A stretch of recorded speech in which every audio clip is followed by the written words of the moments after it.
Bonsoir à tous et je suis très heureux de vous retrouver encore une fois, pas de plus, mais vraiment quelque chose de comme un moment privilégié, inspirant et encourageant pour chacun d'entre nous. Et j'espère que ce que je partagerai avec vous ce soir vous encouragera, vous inspirera et bénira l'Église de façon générale. Avec ce confinement, mes réflexions, mes lectures ont été orientées par rapport à l'Église et l'intention de Dieu pour l'Église de façon générale. Quelles sont les intentions de Dieu à l'égard de son Église? Ce soir, j'aimerais partager avec vous quelques lignes directrices au travers d'une histoire que nous approcherons de façon symbolique. Ces points ont été abordé par Franck Alexandre il y a quelques années lorsqu'il est passé dans notre communauté et j'aimerais vous rafraîchir un peu la mémoire. C'est au travers de l'histoire d'Élie et de la rencontre avec les prophètes de Baal au mont Carmel. Cette histoire est racontée dans le premier livre des rois au chapitre 18 à partir du verset 17. On va planter un peu le décor. Le royaume d'Israël que David a su unifier, les 12 tribus qui ont été unifiées, très très rapidement se sont divisées suite à la succession du règne de Salomon et le royaume a été divisé en deux. Il y a eu le royaume du nord qu'on appelle le royaume d'Israël et le royaume du sud qu'on appelle le royaume de Juda. Royaume du nord avec pour capitale Samarie, royaume du sud avec pour capitale Jérusalem. Très tôt, rapidement, le royaume du nord est tombé dans l'idolâtrie, avec des rois qui vont s'associer, faire des alliances avec des rois païens, et ces alliances se concluent au travers d'un mariage généralement. Et donc tout cela va introduire l'idolâtrie dans le pays d'Israël, avec tout ce que cela va incomber et les malédictions qui vont en découler. Élie apparaît subitement durant le règne d'Akab et prononce ces paroles surprenantes, si ce n'est que sur ma parole, il ne pleuvra pas en Israël, et pendant 36 mois, en effet, il ne va pas pleuvoir, et Israël est vraiment plongé dans une situation désertique, une sécheresse incroyable. Et puis, Élie retourne vers le roi Akab et convoque cette confrontation pour mettre en évidence qu'il n'y a que l'Éternel qui est Dieu. Et voilà ce texte. À peine Akab aperçut-il Élie qui lui dit « Est-ce toi qui jettes le trouble en Israël ?» Élie répondit « Je ne trouble point Israël. C'est toi au contraire et la maison de ton père, puisque vous avez abandonné les commandements de l'Éternel et que tu es allé après les Baals. Fais maintenant rassembler tout Israël auprès de moi à la montagne du Carmel et aussi les 450 prophètes de Baal et les 400 prophètes d'Astarté qui mangent à la table de Jézabel. » Jézabel est la femme, l'épouse du roi Akab. Akab envoya des messagers vers tous les enfants d'Israël et il rassembla les prophètes à la montagne du Carmel. Alors Élie s'approcha de tout le peuple et dit « Jusqu'à quand clocherez-vous des deux pieds, des deux côtés ? Si l'Éternel est Dieu, allez après lui, si c'est Baal, allez après lui. » Le peuple ne lui répondit rien. Et Élie dit au peuple « Je suis resté seul des prophètes de l'Éternel, et il y a 450 prophètes de Baal. Que l'on nous donne 2 taureaux, qu'ils choisissent pour eux l'un des taureaux, qu'ils le coupent par morceaux et qu'ils le placent sur le bois, sans y mettre le feu. Et moi, je préparerai l'autre taureau et je le placerai sur le bois, sans y mettre le feu. Puis, invoquez le nom de votre Dieu, et moi, j'invoquerai le nom de l'Éternel. Le Dieu qui répondra par le feu, c'est celui-là qui sera Dieu. » Et tout le peuple répondit en disant « C'est bien. » Élie dit aux prophètes de Baal « Choisissez pour vous l'un des taureaux, préparez-le, les premiers, car vous êtes les plus nombreux, et invoquez le nom de votre Dieu, mais ne mettez pas le feu. » Ils prirent le taureau qu'on leur donna et le préparèrent, et ils invoquèrent le nom de Baal depuis le matin jusqu'à midi en disant « Baal, réponds-nous » Mais il n'y eut ni voix ni réponse, et ils sautaient devant l'autel qu'ils avaient fait. À midi, Élie se moqua d'eux et dit « Criez à haute voix, puisqu'il est Dieu, il pense à quelque chose, ou il est occupé, ou il est en voyage, peut-être qu'il dort, et il se réveillera. » Et ils crièrent à haute voix. Et ils se firent, selon leur coutume, des incisions avec des épées et avec des lances, jusqu'à ce que le sang coulât sur eux. Lorsque midi fut passé, ils prophétisèrent, jusqu'au moment de la présentation de l'offrande. Mais il n'y eut ni voix, ni réponse, ni signe d'attention. Élie dit alors à tout le peuple, « Approchez-vous de moi. » Tout le peuple s'approcha de lui. Et Élie rétablit l'autel de l'Éternel qui avait été renversé. Il prit 12 pierres, d'après le nombre des tribus des fils de Jacob, auxquelles l'Éternel avait dit, « Israël sera ton nom. » Et il bâtit avec ces pierres un autel au nom de l'Éternel. Il fit autour de l'autel un fossé de la capacité de 2 mesures de semences.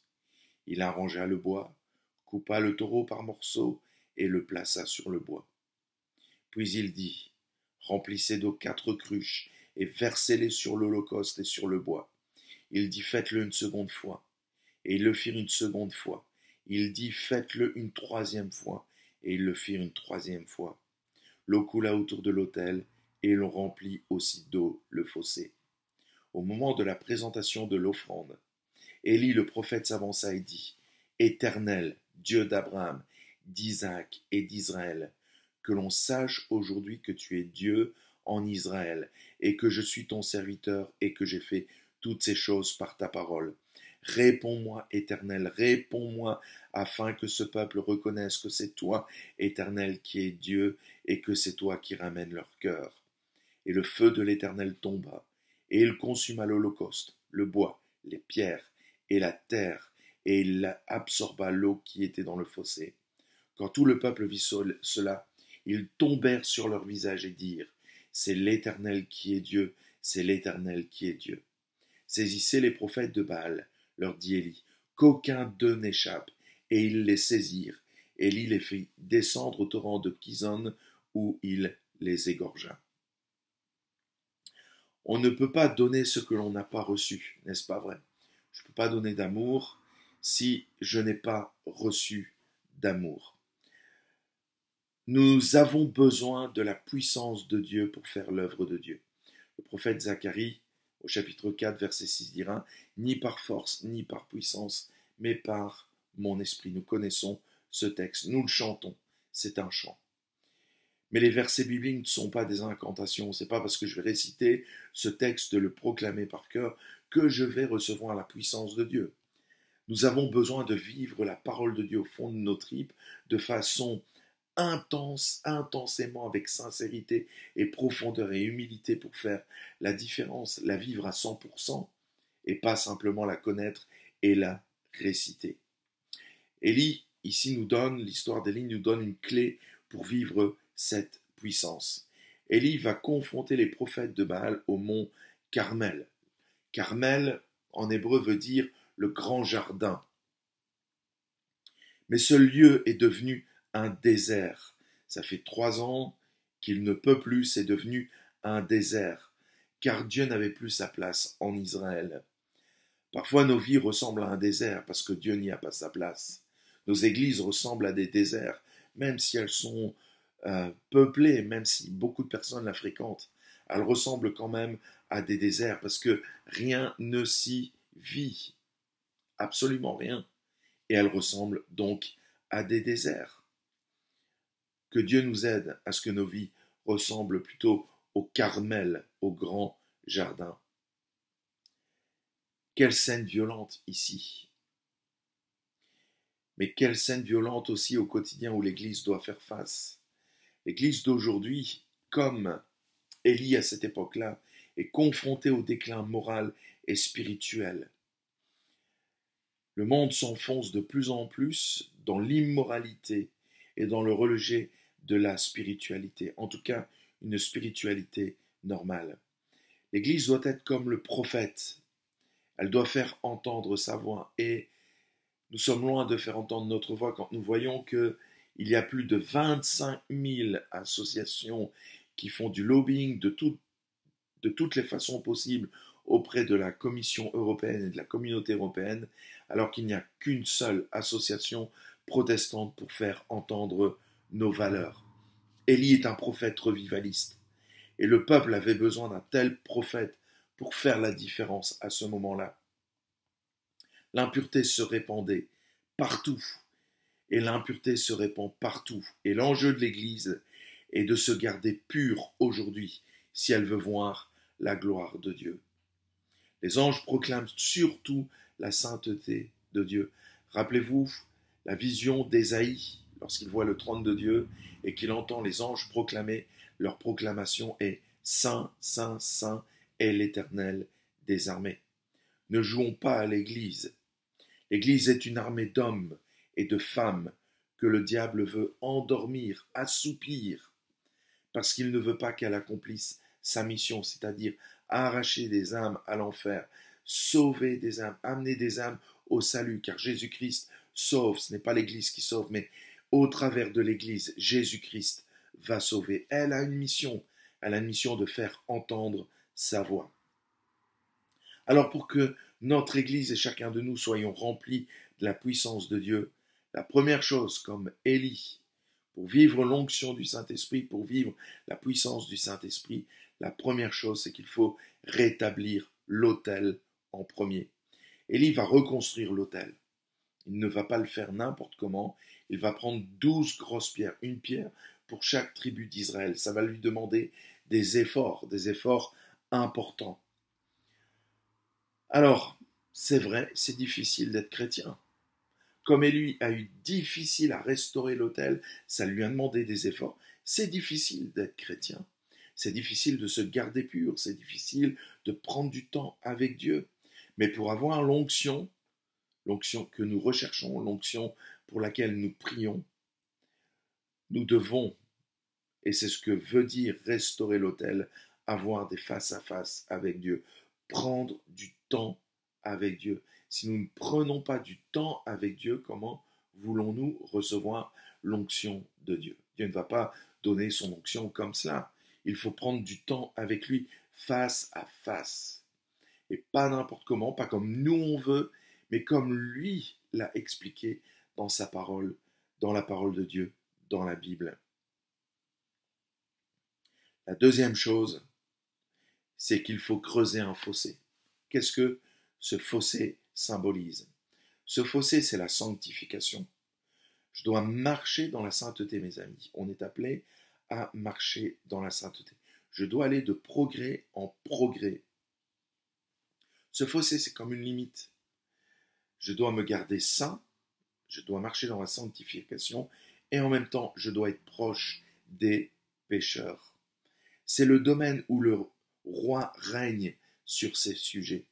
Dans 2 Corinthiens 6, 14, 18, Paul écrira « Ne vous mettez pas avec les infidèles sous un joug étranger, car quel rapport y a-t-il entre la justice et l'iniquité? Ou qu'y a-t-il de commun entre la lumière et les ténèbres? Quel rapport y a-t-il entre Christ et Bélial? Ou quelle part a le fidèle avec l'infidèle? Quel rapport y a-t-il entre le temple de Dieu et les idoles? Car nous sommes le temple du Dieu vivant, comme Dieu l'a dit. J'habiterai et je marcherai au milieu d'eux. Je serai leur Dieu et ils seront mon peuple. C'est pourquoi sortez du milieu d'eux et séparez-vous, dit le Seigneur. Ne touchez pas à ce qui est impur et je vous accueillerai. Je serai pour vous un père et vous serez pour moi des fils et des filles, dit le Seigneur Tout-Puissant. Un fossé de sainteté. Soit tu marches dans la sainteté, soit tu marches dans le péché. Le légalisme, qui est en quelque sorte, qui touche à ce qui est légal, à mettre en pratique des lois qui nous permettraient de rester dans la sainteté. Le légalisme est une parodie de sainteté. La sainteté, c'est ressembler à Jésus. C'est cela la sainteté, d'être comme Jésus. La sainteté est une frontière qui nous protège, nous séparer du péché, mais côtoyer les pécheurs. C'est-à-dire faire la différence, marquer la différence. La troisième chose qu'Élie va faire, c'est d'arranger le bois. Il va prendre du bois, il va le couper, il va le mettre en fagot sur l'autel pour qu'il consume bien tout l'holocauste. Cela représente les marques ultimes de la croix dans notre vie chrétienne. Qu'est-ce que cela veut dire concrètement? Jésus est allé jusqu'au bout pour chacun de nous, jusqu'au sacrifice ultime où il a donné sa vie. Il a payé le prix. Mes amis, si nous voulons voir l'onction de Dieu se manifester, la puissance de Dieu se manifester, il y a un prix à payer. Et ce prix, il faudra le payer à de nombreuses reprises dans notre vie. Mettre Dieu à la première place, c'est un prix, et Jésus l'enseignera dans ses rencontres avec les uns et les autres. La marque ultime, c'est payer le prix. Est-ce que nous payons le prix, honnêtement? Est-ce que vivre votre foi vous dérange? Est-ce que vous êtes bousculé dans vos horaires? Ah, il ne faut surtout pas bousculer les horaires. Il y a plein de choses qui peuvent nous bousculer dans nos horaires, mais pas la spiritualité. La spiritualité ne doit pas nous bousculer. Mais quel prix sommes-nous à payer pour vivre l'onction? Mes amis, honnêtement, allez, quoi, soyons sérieux avec Dieu un petit peu, quoi. Soyons sérieux avec lui.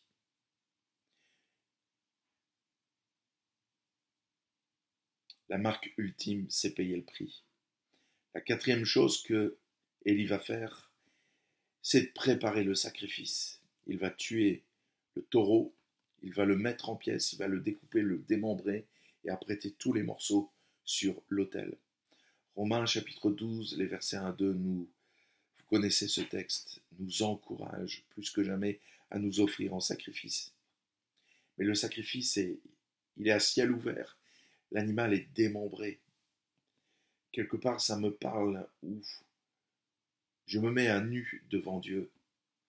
Et Dieu a un droit de regard sur ma vie. Dieu a un droit de regard au fond de mon cœur. Dans les zones les plus secrètes de ma vie, Dieu a un droit de regard. Peut-être dans ces zones où je suis le moins fier, où je suis... Ouais, que j'aimerais pas qu'on y aille. C'est se mettre à nu. Pour que Dieu puisse vraiment faire le ménage dans nos vies. Mettons-nous à ciel ouvert pour que Dieu regarde au fond de notre cœur. La Bible dit que ceux qui sont à Christ ont crucifié la chair et marchent selon l'esprit. La chose suivante que Élie va faire, c'est de répandre de l'eau sur l'autel. Et pas qu'une fois, mais 3 fois. À tel point que le bois est imbibé, toutes les pierres sont imbibées d'eau et le fossé s'est rempli d'eau. L'eau symbolise la parole de Dieu. L'eau de la parole ne sera jamais un obstacle à l'action du Saint-Esprit. Jamais. L'action du Saint-Esprit sera en concordance avec la parole de Dieu. Et le Saint-Esprit agit avec puissance et nous dépasse totalement. La Pentecôte célèbre le don de la parole. La foi vient de la parole de Dieu. La foi vient de la parole. La foi affame nos doutes. Et la foi vient de la parole, comme c'est enseigné. Lorsque nous prêchons la parole, Dieu agit. Dieu peut pourvoir si l'on croit en sa parole. La parole de Dieu est vraiment importante. C'est elle qui transforme les vies. Et j'aimerais vous rappeler que chaque réveil est venu avec la parole de Dieu. Les réveils ne sont pas venus avec la louange ou l'adoration ou autre chose. Les réveils sont venus avec la redécouverte de la parole de Dieu. Ensuite vient l'intercession. Le prophète va prier. Et il ne prie pas n'importe qui, il prie le Dieu des patriarches, le Dieu d'Abraham, d'Isaac et d'Israël. La sentinelle prophète connaît son Dieu et sait comment prier. Il proclame et la gloire de Dieu descend. La véritable intégrité dans cette scène, c'est de respecter scrupuleusement tout ce que Dieu va lui commander.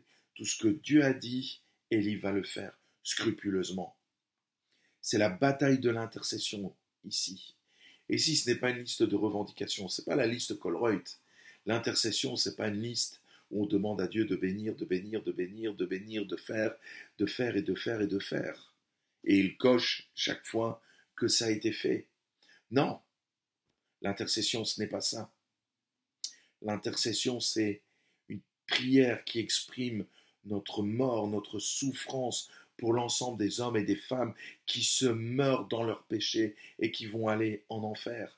C'est l'expression d'une personne qui est déchirée et qui crie à Dieu pour que les uns et les autres soient sauvés. La religion, c'est oublier tout cela. La religion, c'est oublier notre destinée. La religion, c'est oublier notre combat. La religion, c'est nous faire tomber dans un bien-être. J'aimerais vous dire que l'Église n'est pas de la religion, Le plan de Dieu pour l'Église, l'intention divine de Dieu pour l'Église, c'est pas de la religion, c'est de la vie, c'est des tripes, c'est vraiment payer le prix. Sinon, nous ne verrons pas grand-chose. Et nous serons toujours en train de pleurer et de quémander. Et puis vient le feu, la marque du feu. Le feu du ciel qui descend et qui vient consumer l'holocauste, le bois, les pierres, l'eau, tout est absorbé. Le feu de Dieu va tout consommer. Le feu déchire les éléments. Dieu se manifeste de l'invisible au visible. Et nous croyons que Dieu peut manifester sa puissance de l'invisible au visible. Il baptisera d'esprit et de feu. À la Pentecôte, ils ont été baptisés du Saint-Esprit. Tous les stéréotypes sont tombés, tout ce qu'ils connaissaient sur Dieu est tombé. Ils étaient face à une manifestation tangible de la gloire de Dieu. Le monde visible doit être impacté par l'invisible. Ils ont reçu l'onction. La marque du feu, c'est l'onction de Dieu sur nos vies. Et puis enfin, il faut garder l'onction. Élie aurait pu dire, rentrez chez vous, c'est terminé. Vous avez vu que l'Éternel est Dieu, vous l'avez proclamé. C'est bon, terminé. Retournez chez vous et continuez dans cette voie. Non, il va les amener à garder l'onction. Comment? Amenez-moi tous les prophètes de Baal et d'Astarté au torrent de Gison. Et là, Élie va mettre à mort tous ces prophètes qui ont détourné Israël de Dieu, de leur fidélité vis-à-vis de Dieu. Il faut garder l'onction. Gison en hébreu signifie qui se courbe. Qui se courbe. Mes amis, soit vous allez vous courber devant le péché, soit vous allez vous courber devant Dieu. Il y a un déclin spirituel, il ne faut pas se voiler la face. Et nous devons dénoncer ce déclin spirituel. Soit nous pourrons rester courbés devant Dieu et nous conserverons l'onction, soit nous nous courberons devant le péché. À la Pentecôte, il y a une promesse. Il y a une promesse de puissance, il y a une promesse de visitation de la part de Dieu. Mais pour tout cela, il nous faut marcher dans l'obéissance. L'onction opère au travers de l'obéissance. Élie a été obéissant dans tout ce qu'il a fait. Et la puissance de Dieu, l'invisible, s'est manifestée dans le visible. En résumé, ce récit nous enseigne que si nous voulons voir la puissance de Dieu agir dans l'Église et dans nos vies, nous devons, premièrement, rétablir l'autel, c'est-à-dire c'est face à face avec Dieu. Secondo, creuser un fossé, c'est-à-dire marcher dans la sanctification. Troisièmement, arranger le bois, payer le prix. Quatrièmement, préparer le sacrifice, permettre à Dieu d'avoir un droit de regard sur nos vies, sur nos choix, sur nos décisions. Ensuite, verser l'eau, se nourrir de la parole de Dieu. Enfin, l'intercession, la prière d'un cœur déchiré par la mort spirituelle du monde. La marque du feu, le Saint-Esprit qui manifeste la puissance de Dieu. Et, tout dernièrement, aller au torrent de Gison, garder l'onction et se courber uniquement devant Dieu. Mes amis, on a du pain sur la planche. L'avenir de l'Église, il est glorieux de toute façon, parce que Jésus revient bientôt chercher son Église. Mais en attendant, on a du pain sur la planche pour rechercher l'onction, la conserver et la vivre dans chacune de nos vies et dans la communauté, parce que ça, c'est le plus important, que l'Église puisse être prophétique et vraiment faire entendre sa voix, que le monde entende la voix de l'Église à nouveau. N'ayons pas peur, soyons fiers de notre Seigneur, soyons fiers de notre Dieu. Amen. Je vous invite à prier ensemble. Seigneur, merci parce que au travers de récits, au travers de narrations, d'épisodes de l'histoire du peuple d'Israël, tu nous parles d'une façon ou d'une autre. Tu nous parles de ton plan pour que l'onction puisse se manifester aussi dans l'Église. Et au travers de ce récit, Seigneur, tu nous donnes le chemin à suivre pour vivre l'onction. Un chemin qui est simple, qui n'est pas compliqué, mais qui demande une discipline de vie. Et Seigneur, dans ce monde qui est complètement indiscipliné, c'est ce qui nous manque en tant que chrétiens, c'est de vivre cette discipline pour avoir cette onction et voir la manifestation de la puissance de Dieu. C'est-à-dire que nous puissions aimer ces face-à-face avec ta parole, que nous puissions aimer te laisser sonder nos vies et nos cœurs, pour que tu puisses intervenir. Saint-Esprit, manifeste-toi, conduis nos cœurs dans la vérité, conduis nos cœurs plus proches de toi. Je te suis reconnaissant, Jésus, parce que ce plan est réservé pour tous, pas qu'à une élite, mais pour tous ceux qui te craignent et qui vivent dans la discipline. Alors Saint-Esprit, travaille-nous afin que nous puissions grandir ensemble et honorer ton nom. Amen. Soyez bénis, je vous donne rendez-vous soit au travers du net ou à l'église, mais qu'ensemble nous puissions honorer Dieu et continuer dans ce chemin pour vivre l'onction. À bientôt.